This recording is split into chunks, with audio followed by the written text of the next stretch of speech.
Hi hello എല്ലാവർക്കും പുതിയൊരു വീഡിയോയിലേക്ക് സ്വാഗതം. കഴിഞ്ഞ ദിവസമാണ് നമ്മുടെ രേണുസുതി തൻ്റെ രണ്ടാമത്തെ മകൻ, അതായത് കൊല്ലം സുധിയുടെ രണ്ടാമത്തെ മകൻ ഋതുവിനെ സംരക്ഷിക്കുവാൻ തനിക്ക് താല്പര്യമില്ല, നാട്ടുകാർ കൊണ്ടുപോയി നോക്കിക്കോളൂ എന്ന് പറഞ്ഞുകൊണ്ട് ഒരു പരാമർശം നടത്തിയത്. എന്തായാലും ഇത്ര നേരമായിട്ട് നമ്മുടെ ബാലാവകാശ കമ്മീഷൻ യാതൊരു നടപടിയും സ്വീകരിക്കാത്തതിനാൽ ഇന്നത്തെ ഒരു ദിവസം നമുക്ക് രേണുസുതി അതായത് രേഷ്മ പി തങ്കച്ചനായിട്ട് കൊടുക്കാം. രേഷ്മ പി തങ്കച്ചനെതിരെ ചൈൽഡ് ലൈനിൽ ഇപ്പോൾ ഒരു കേസ് വന്നിട്ടുണ്ട്. ഏകദേശം രേണുവിനെ വിളിച്ചു, രേണു പോയി അവിടെ ഓഫീസിൽ പോയിട്ട് സംസാരിക്കാമെന്നൊക്കെ പറഞ്ഞിട്ടുണ്ട് എന്ന് പറയുന്ന വീഡിയോൻ്റെ അകത്ത് കേട്ടിട്ടുണ്ട്. അതായത് ഏതോ ഒരു വ്യക്തി രേണുവിനെതിരെ ഇപ്പോൾ പരാതി കൊടുത്തിട്ടുണ്ട്. കാരണം രേണുവിൻ്റെ എല്ലാ വീഡിയോൻ്റെ അകത്തും സ്വന്തം യൂട്യൂബ് ചാനലിലായാലും വന്ന് തള്ളി മറിക്കുന്നുണ്ടായിരുന്നല്ലോ. നിങ്ങൾക്ക് വേണമെങ്കിൽ നിങ്ങൾ നോക്ക്, എനിക്ക് കഴിയില്ല, നിങ്ങൾക്ക് അത്രയ്ക്ക് ഇതുള്ളവരാണെങ്കിൽ നിങ്ങൾ കൊണ്ടുപോയി നോക്കിക്കോ, എനിക്ക് പ്രശ്നമില്ല എന്ന് വന്നിട്ട് തള്ളി വിട്ടല്ലോ. അപ്പോൾ തന്നെ പണി കിട്ടുന്ന ഒരുവിധം എല്ലാവരും ഇതിൻ്റെ അകത്ത് പറഞ്ഞതാണ്. പിന്നെ നിങ്ങളുടെ കുട്ടീനെ നമ്മൾ എന്തിനാണ് നോക്കുന്നതെന്നും പറഞ്ഞിട്ടുണ്ട്. സത്യമാണ്, സ്വന്തം അമ്മയാണ് വന്നിട്ട് പറയുന്നത് അത്രയ്ക്ക് താല്പര്യമുള്ള ആൾക്കാർ വന്ന് നോക്കുമെന്ന്. അപ്പോൾ പിന്നെ അത് 8ൻ്റെ പണി തന്നെ കിട്ടണമല്ലോ. അങ്ങനെ ഒരാൾ രേണുസുതിക്കെതിരെ ഒരു പരാതി കൊടുത്തിട്ടുണ്ട് ചൈൽഡ് ലൈനിൽ. അപ്പോൾ ആദ്യം നമുക്കതൊന്ന് കേൾക്കാം. സ്വാഗതം.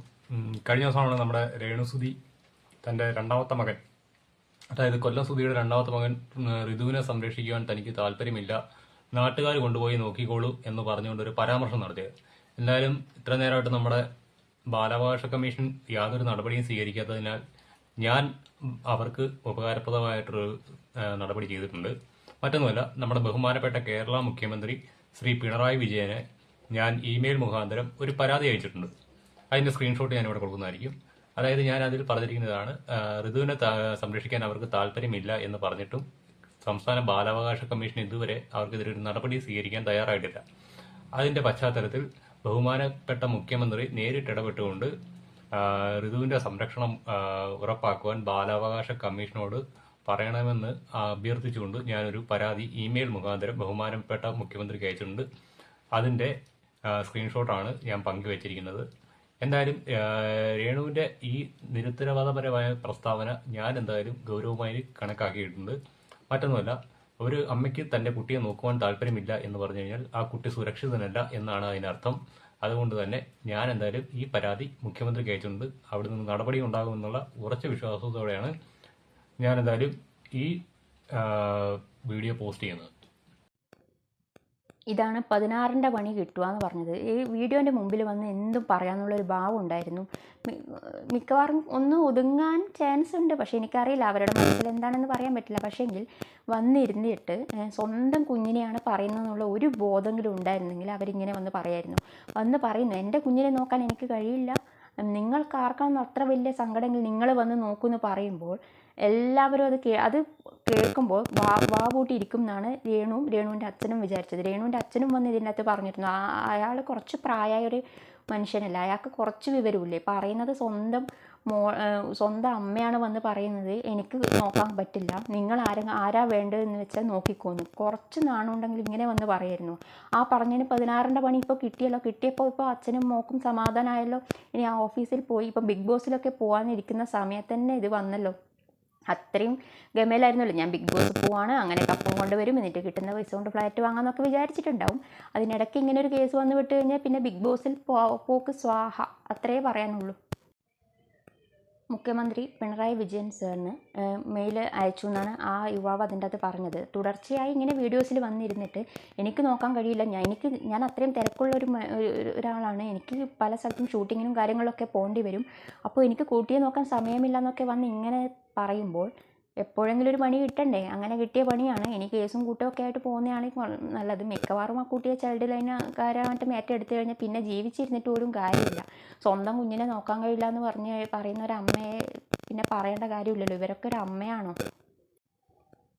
ഇനി ചൈൽഡ് ലൈനിൽ അവർ പറയുന്ന ഡേറ്റിന് രേണു അവിടെ ഹാജരായിട്ട് അവർ ചോദിക്കുന്ന ചോദ്യങ്ങൾക്കൊക്കെ കൃത്യമായി ഉത്തരം നൽകി രേണു പറയുന്ന ഉത്തരം അവർക്ക് കൺവിൻസിങ് ആയിട്ടുണ്ടെങ്കിൽ മാത്രമേ ഇനി രേണുവിൻ്റെ കുട്ടിയെ കിട്ടുള്ളൂ, ഇല്ലെങ്കിൽ അവർ കൊണ്ടുപോകും. ഇതിപ്പോൾ രേണു തന്നെ വരുത്തി വെച്ച പണിയാണ്, ആരും വരുത്തി വെച്ചതല്ല. ഇനിയിപ്പോൾ രേണു വന്നിരുന്ന് പറയും നിങ്ങൾ യൂട്യൂബിൽ അങ്ങനെ പറഞ്ഞിട്ടല്ലേ ഇങ്ങനെ പറഞ്ഞിട്ടല്ലേ എന്ന്. രേണുവിൻ്റെ നാക്ക് തന്നെയാണ് രേണുവിൻ്റെ ശത്രു. കാരണം വായി തോന്നുന്നത് വിളിച്ച് പറയാമെന്നുള്ളൊരു അഹംഭാവം ഇതോടെ നിർത്തണം. എന്ത് തന്നെയായാലും ഒരു സോഷ്യൽ മീഡിയ പോലുള്ള ഒരു പ്ലാറ്റ്ഫോമിൽ വന്നിട്ട് എൻ്റെ കുഞ്ഞിനെ നിങ്ങൾ നോക്കിക്കോ എന്ന് പറഞ്ഞു കഴിഞ്ഞാൽ എല്ലാവരും അത് കേട്ടിരിക്കുകയൊന്നുമില്ല. നിങ്ങളുടെ കുഞ്ഞിനെ നോക്കേണ്ട ഉത്തരവാദിത്തം നിങ്ങളാണ്. നിങ്ങൾ നിങ്ങളുടെ ജോലിയായിട്ട് തുടരുമ്പോൾ അതിലൂടെ നിങ്ങളുടെ കുട്ടിയെ നോക്കണം. അത് നിങ്ങളുടെ ഉത്തരവാദിത്തമാണ്.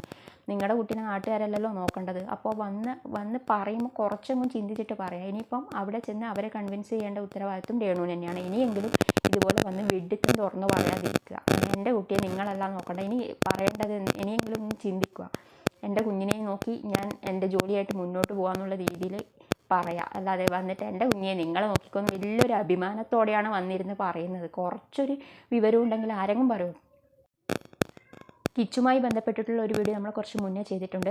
താജുദ്ദീൻ പത്തനംതിട്ട എന്ന് പറഞ്ഞ ആ ചേട്ടൻ അതിൻ്റെ അകത്ത് കിച്ചുവിനെ വിളിക്കുന്നുണ്ട്. ഓൾറെഡി കിച്ചുവിനെ അറിഞ്ഞിട്ടുണ്ടാവില്ല ലൈവിലാണ് അദ്ദേഹം വിളിക്കുന്നതെന്ന്. അതുകൊണ്ടാണ് കിച്ചു അത്രയും പറഞ്ഞത്. കാരണം കിച്ചു എവിടെയെങ്കിലും പോകുന്നുണ്ടെങ്കിലൊക്കെ കിച്ചുവിനെ കുറിച്ചിട്ട് അപവാദവും കാര്യങ്ങളൊക്കെ പറയുന്നതാണ്. അത് കിച്ചുവിനും അറിയാമെന്ന് കിച്ചു പറഞ്ഞിട്ട് കിച്ചു ഏകദേശം അവരെ മനസ്സിലാക്കി കഴിഞ്ഞിട്ടുണ്ടാവും.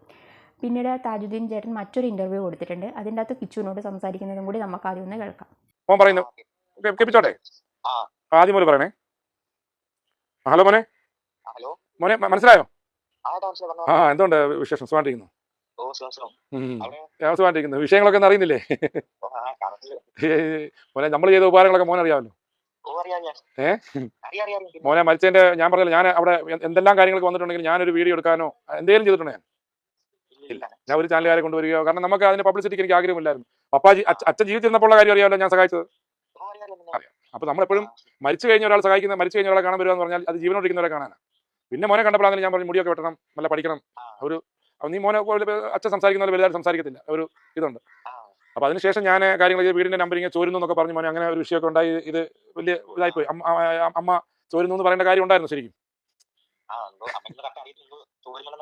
അതെ. ഇപ്പൊ മാറ്റി, ഇന്നലെ അത് മാറ്റി. മോനും മോന്റെ അനിയനും തന്ന വീടല്ലേ അത് മോൻ വന്ന് ചാനലിൽ പറയണം.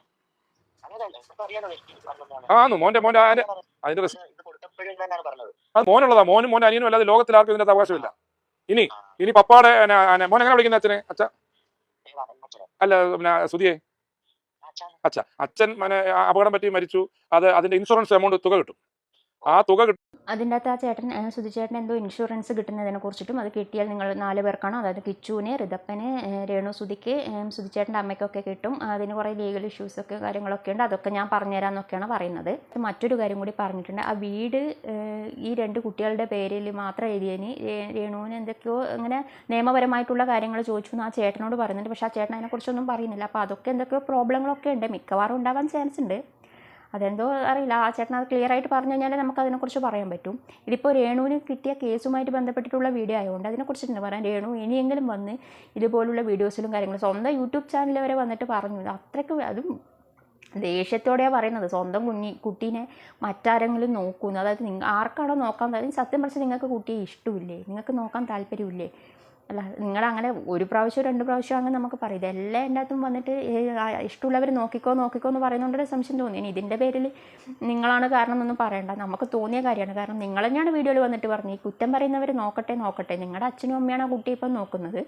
ഇനി അത് ആ താജുദ്ദീൻ എന്ന് പറഞ്ഞ ചേട്ടൻ ചോദിച്ചിട്ടുണ്ട്, അവർ ഇല്ലാത്തൊരവസ്ഥ വന്നു കഴിഞ്ഞാൽ ആര് നോക്കും എന്നുള്ളത്. അതും ചിന്തിക്കേണ്ട കാര്യം തന്നെ. അപ്പോൾ നിങ്ങൾ തന്നെയല്ലേ നോക്കേണ്ടത്. അതെന്തോ അപ്പോൾ ഇനിയെങ്കിലും ഇതുപോലെ വന്നിട്ട് പറയാണ്ടൊക്കെ. ഇപ്പം നിങ്ങൾക്കെതിരെ ഇപ്പം ചൈൽഡ് ലൈനിൽ കേസ് എടുത്തിട്ടുണ്ട്. ഇനി അവിടെ പോയി അവരെ എല്ലാ കാര്യവും ബോധിപ്പിച്ചു കഴിഞ്ഞാൽ മാത്രമേ നിങ്ങൾക്ക് നിങ്ങളുടെ കുട്ടിയെ കിട്ടുള്ളൂ. ഇനി ഇതുപോലെ വന്ന് പ്ലാറ്റ്ഫോമിൽ ഇതുപോലത്തിനുള്ള ഇൻ്റർവ്യൂവിലും എവിടെയായാലും തന്നെ വന്ന് വിഡിത്തം പറയാതിരിക്കുക. എൻ്റെ കുട്ടിയെ ഞാൻ തന്നെ നോക്കുമെന്ന് പറയാം. അല്ലാതെ എൻ്റെ കുട്ടിയെ വഴിയെ പോകുന്നവർ നോക്കിക്കോന്ന് പറഞ്ഞു കഴിഞ്ഞാൽ ഇതുപോലെ പണി കിട്ടും. പിന്നെ ഇരുന്ന് കരഞ്ഞിട്ട് കാര്യമില്ല. നിങ്ങൾക്കാകെ ആ ഒരു കുട്ടിയേ ഉള്ളൂ, നിങ്ങളുടെ സ്വന്തം എന്ന് പറയാൻ. അതുകൊണ്ട് ഇനിയെങ്കിലും സൂക്ഷിച്ച് വാക്കുകൾ ഉപയോഗിക്കുക. എന്നിട്ട് നിങ്ങൾക്ക് വായി തോന്നുന്നത് പറഞ്ഞു കഴിഞ്ഞ ശേഷം നിങ്ങൾ വന്നിട്ട് ഇതുപോലെ റിയാക്ഷൻ വീഡിയോ അവരെയൊക്കെ കുറ്റം പറഞ്ഞിട്ട് ഒരു കാര്യമില്ല. നിങ്ങളുടെ നാക്കാണ് നിങ്ങളുടെ ശത്രു. അതുകൊണ്ട് സൂക്ഷിച്ചും കണ്ടും പറയാം. വായി തോന്നുന്നത് എന്തും വിളിച്ച് പറയാമെന്ന് വെക്കരുത്. നിങ്ങൾ ആ ഒരു ദേഷ്യത്തിന് പറയുന്നതോ എന്തോ ആയിരിക്കും. പക്ഷേങ്കിൽ സ്വന്തം കുട്ടിയുടെ കാര്യത്തിൽ അത് ഒന്ന് പറയാതിരിക്കുക. സ്വന്തം കുട്ടിയെ നിങ്ങൾ തന്നെയാണ് നോക്കേണ്ടത്. അപ്പോൾ പല ആൾക്കാരും ചോദിക്കും, നിങ്ങൾ എന്തിന് പ്രസവിച്ചു എന്നുള്ള ചോദ്യം വരെ നിങ്ങൾ അന്നേരം കേൾക്കേണ്ടി വരും. അതുകൊണ്ടാണ് പറയുന്നത്, ഇനിയെങ്കിലും ഇതുപോലത്തേനുള്ള വീഡിയോസിലും കാര്യങ്ങളിലും വന്നിട്ട് എൻ്റെ കുട്ടിയെ നിങ്ങൾ നോക്കിക്കോ എന്നുള്ള പൊട്ടത്തരം ദയവ് ചെയ്ത് പറയാതിരിക്കുക. അല്ലെങ്കിൽ ഇതുപോലെ പണി കിട്ടും. പിന്നെ കുട്ടിയെ നഷ്ടപ്പെട്ടിട്ട് പിന്നെ ഇരുന്ന് മോങ്ങിയിട്ട് ഒരു കാര്യവുമില്ല.